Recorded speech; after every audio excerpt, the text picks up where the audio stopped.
Today we're going to talk about, well, I guess I should introduce myself, Barbara McNish, Executive Director from Samaritan House. But we're going to talk about some of the art therapy that I've been doing in the shelter and some success stories. So a couple of things that happened when I go in, and there's other stuff there as well, we do things like the art, and we also do conversations, and it starts around, we might be drawing a picture, and so we were doing your name, and you had to give out different ideas about your name. And one of the clients had said that he was very, very angry at someone because he started talking about how they misused his cousin, and he really wanted to know, how do you stop somebody who's being abusive?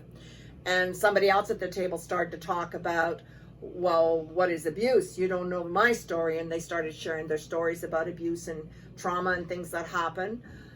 And it ended up that we were able to do a bit of a brainstorming around, what does it mean when you're angry, and what does that look like? And being angry, it comes from three feelings usually: hurt, fear, or shame. And we got talking about the hurt and the shame that often is accompanied by some trauma.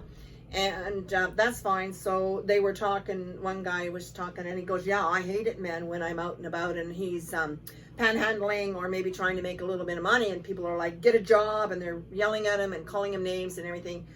And he said, and I tell him just to F off. And I said, oh, and I said, so when they yell and scream at you, how does that make you feel? And he's like, well, it makes me feel bad, like I feel mad. And I said, well, under your mad, if you remember that hurt was under your mad, what does that look like? And he's like, oh yeah, hurt. And he thought about it for a minute. So I said to him, just a quick question. If someone is yelling and screaming at you and you didn't like it, what do you think they feel like if you're yelling and screaming at them back? What would that look like? And he's like, oh.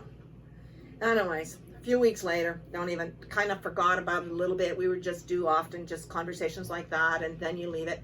He came back and he said, hey, I want to talk to you. And I'm like, okay. And he's like, you know what? Some guy was yelling at me the other day when I was trying to make a few bucks, and I just turned around and because we had talked about that people have a right to say no to us. And he said, no, he wasn't donating or giving me anything and everything. And I said, bless you, sir. And I just didn't yell back. And he turned around and he was kind of shocked, and he said, oh, you have a nice day. And he's like, oh, I didn't even know that people would do that. I'm like, there you go. So it's just a way that we do things. Another success story is we had a gentleman in our shelter 2 years ago, I think now, who had decided he wanted to do a petition. He believed the shelter should stay open longer, and he took initiative. He said, can you make me a petition? So we got a petition for him, and he went out and got 1,500 signatures. And we sent that up the chain to the powers to be, and we were opened a little bit longer into March after that. Not long, just a few days, but I told him 2 days are better than none. And now look at us, we've been open all year. So part of those things that happen with people that will take initiative and do something, there is good results. We had another fella who did like to draw or do artwork, and he said to me one day, he goes, I really like charcoal better. I like to draw with pencil and charcoal. So I thought, well, let's see if we can't get that to him. And we gave that to him, and he just took off after that, and he just started spending more time, doing this artwork. And then he started, I think maybe somebody even purchased, I don't really know the end story for sure. All I know is he got housed, and he's not been in our shelter for over 2 years. So you never know what's going to be, whether it's art, whether it's going out and getting signatures for a petition, or just a conversation around recognizing what is abuse, or even knowing that anger is not your first emotion, but hurt, fear, or shame.